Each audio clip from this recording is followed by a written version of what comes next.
This is Frog Valley Farm, and I'm just going on my part of my daily walk, checking trees and orchard floor and plants and everything, since we don't have to spend our time watering and checking water pipes, because we don't have to water our plants because we focus on soil health. And the biggest obstacle to cleaning up Florida's pollutants is people's mindset about what is the right farm practice and what is aesthetically pleasing to them. Well, people are so far removed from nature that they will say that they like being in nature, but then when you provide them with nature, they are the first to say, you need to mow your grass, and stuff like buyers would be more apt to buy if they saw it all mowed. Well, we don't have any trouble selling our fruit since we have a 2-year waiting list. It's not really an issue with us. A 2-year waiting list to sell our fruits.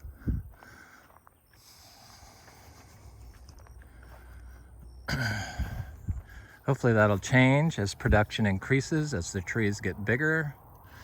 But the biggest obstacle that we found when we started practicing soil health was that people in Florida do not like this.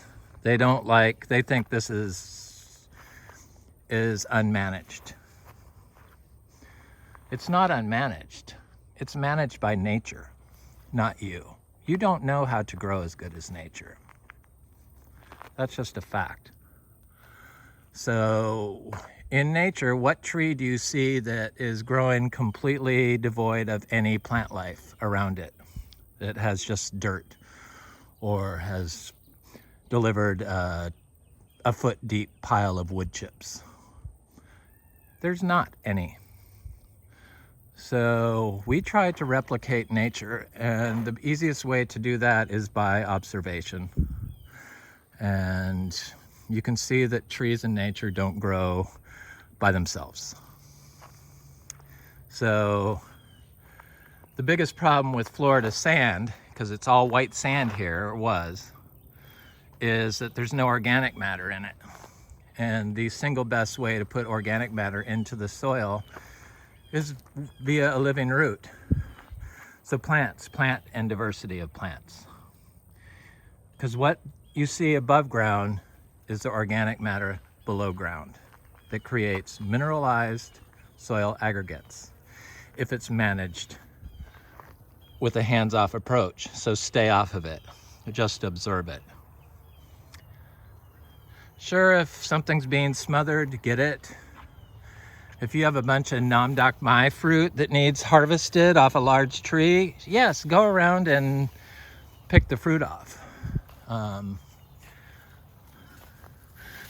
The tall grass and weeds is the only way to build mineralizable soil aggregates in Florida that I've been able to see, to find. I'm not talking about degraded wood chips that are all humus-like. That's not mineralized soil aggregates. They can only be made by living roots, plants below the ground and plants above the ground.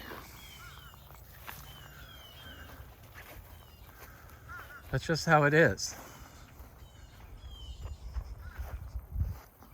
So your aesthetic that it has to be managed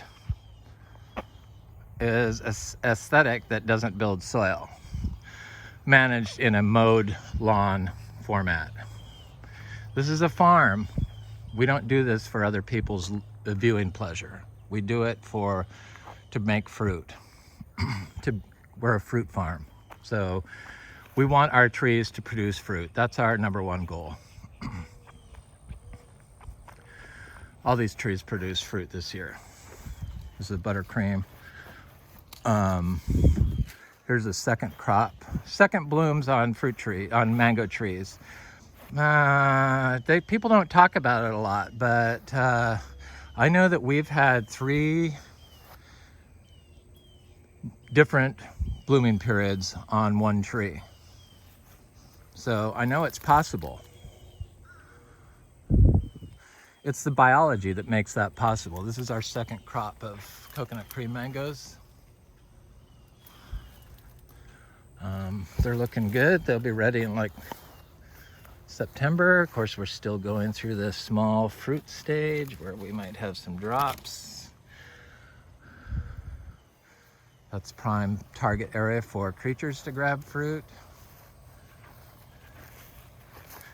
So stuff that grows extra tall provides a habitat for insects, and insects attract birds, and insects attract rats, and insects create the biology needed to grow tropical fruit trees in Florida without having to do anything, basically. You have to do the microbial primers. They're like microbial inoculants for the soil. And they are doing compost teas. I'm not talking crappy compost. I'm talking a quality compost. You'll probably have to buy it. But a little tiny bag is enough to do your whole city-sized yard all year long. We make our own compost. We've been making it for years. We do a static pile compost, and we also have something just as good, which is grass-fed zebu manure, biodynamically raised pet zebus, which are miniature cows. That is just as good at starting seeds and tropical fruit seeds, and inoculating the seed so that you can plant it into the ground. Like 2 weeks after you plant the seed in a pot, it's ready to be planted into this deep, tall grass. This is soil health. There's no other look for it in Florida. Sorry, there isn't. It has to be a living orchard floor cover crop. So this is our Queemuck tree, and I have been chasing the Queemuck fruit growing for 10 years, and we finally got it, and I am dying to try this fruit, literally dying to try this fruit. And I noticed that the tree, because we go through droughts here, you know, drought periods. It's not really a drought, but it's like sustained period without any rain. Doesn't turn, the grass stays green and everything does fine, but it seems once the rains start and it's like turning on a switch, that this tree in the past has dropped the 1 or 2 fruit that it had after the rainy period. It did that this year, but it retained some, which are these fruit here. They're good, looking good. This is in the jackfruit family, Artocarpus hypergyrus. The Queemuck. But this tree is also starting to bloom again. And I know that when plants bloom a lot, it's like floral jubilation. It's only biology can get the plants to do this and set fruit and hold the fruit with water, without watering, and minimal inputs. Basically applying biological primers onto this unmowed, don't mow, stay off of it, lawn. And I let whatever grows there stay there. If it comes up by itself, I want it. And that's kind of how you get to know, to judge if an area is good to grow plants in, or an area probably wouldn't be that good to plant something in. Though I've come to the conclusion that planting your tropical fruit tree seeds, including citrus, in biological primers like aged biodynamic zebu manure, cow manure, or biodynamic compost, a static pile compost. You don't turn it and it's like a year old before you use it, are excellent for inoculating your seeds so that they grow a rhizosheath, which is what you want. That's really the only way you're going to get that tree to succeed without fertilizing it and watering it. I'm talking like 2-inch tall trees. The cacao grow faster, but they're usually, the citrus is like 2 inches tall, and jackfruit's probably like the same as cacao.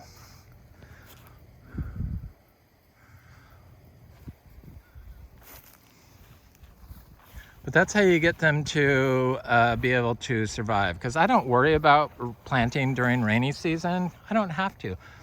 This tall, weedy mess that Floridians hate, we had our insurance canceled because it was unkempt, until I explained to them that it's part of our farm management program for being organic, biodynamic. The only way we found to do it successfully was to grow this out. It's the best way to put organic matter into the soil. So once you start having soil health, the other legumes show up automatically. They just sprout different types. We have at least 15 different nitrogen producing legumes and plants that I've seen. Like 20 different types of fruiting mushrooms. But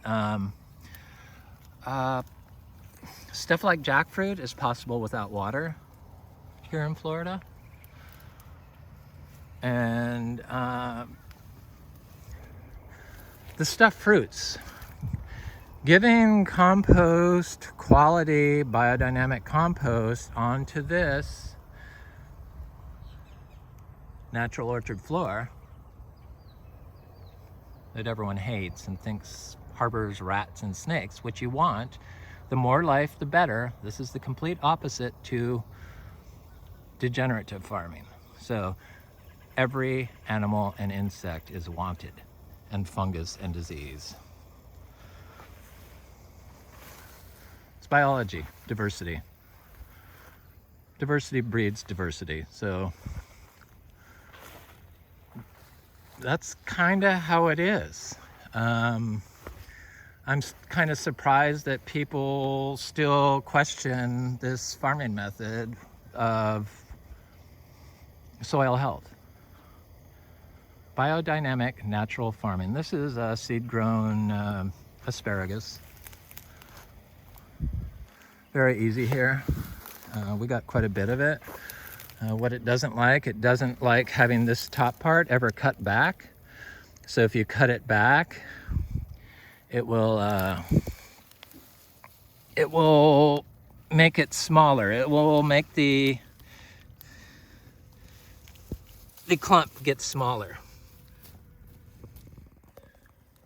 So you got to leave the top and just harvest from the bottom once you get a big plot. It's all possible here, just that people didn't share, and the wrong aesthetic of mowed lawn, because people are so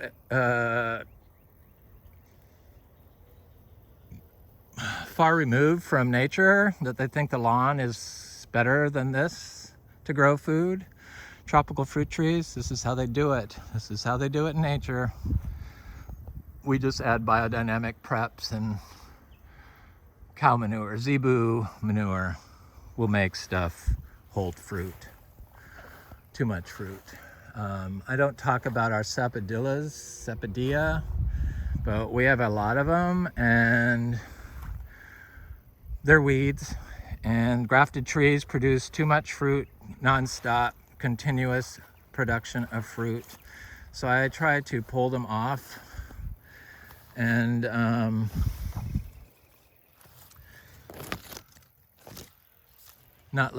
try to let the trees grow, because otherwise it would just make fruit non-stop. This is a 3-pound purple flesh dragon fruit. And dragon fruit, you don't have to do anything here in Florida. It's basically plant it, cut it off and plant it on a palm tree and walk away. It will take 3 to 5 years to get up to this height, depending on how happy it is. But no other work is required. And look at all that torpedo grass growing up against it. People would freak out. Looks like there's torpedo grass, and I see a longan right here, tree. This is a inga tree. All plants are nitrogen fixers if you have the right microbiology going on in your system, like we have here, Frog Valley Tropical Fruit Farm. Biodynamic natural farming for Florida.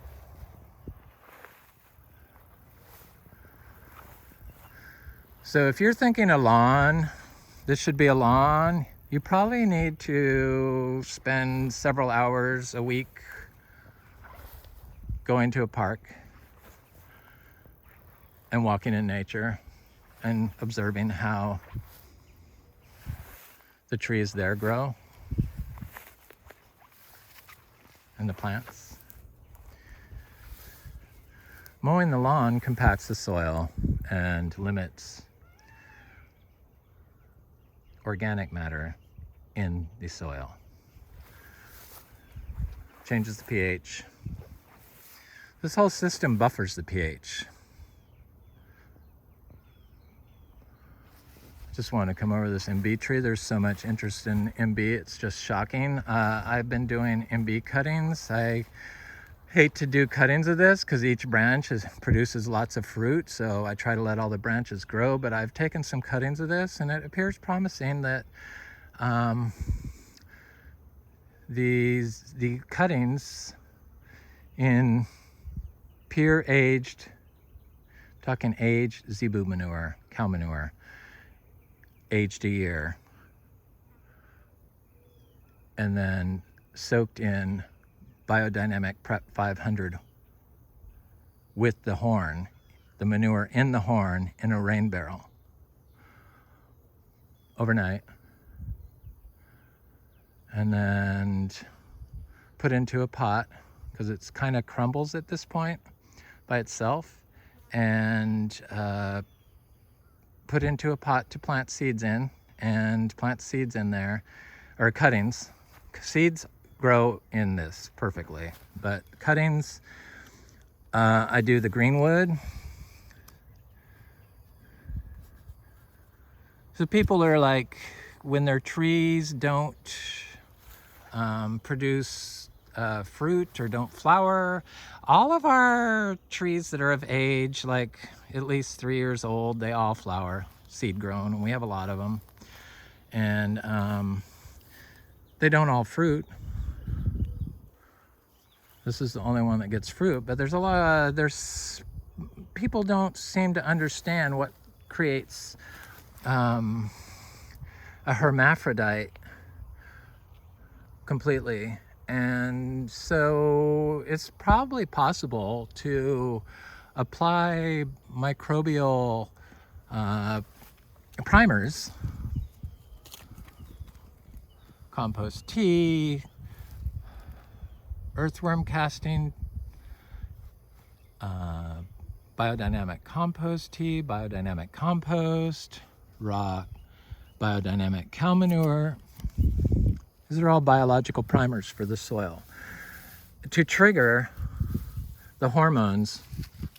The enzymes in these biological primers probably trigger the hormones in the tree. So it's quite possible that you could change the sex of a tree with biological primers in Garcinias, I believe. This is just a theory of mine. So these are all little fruits that were too small to sell. I was not going to sell the little fruits, and so I let them drop off and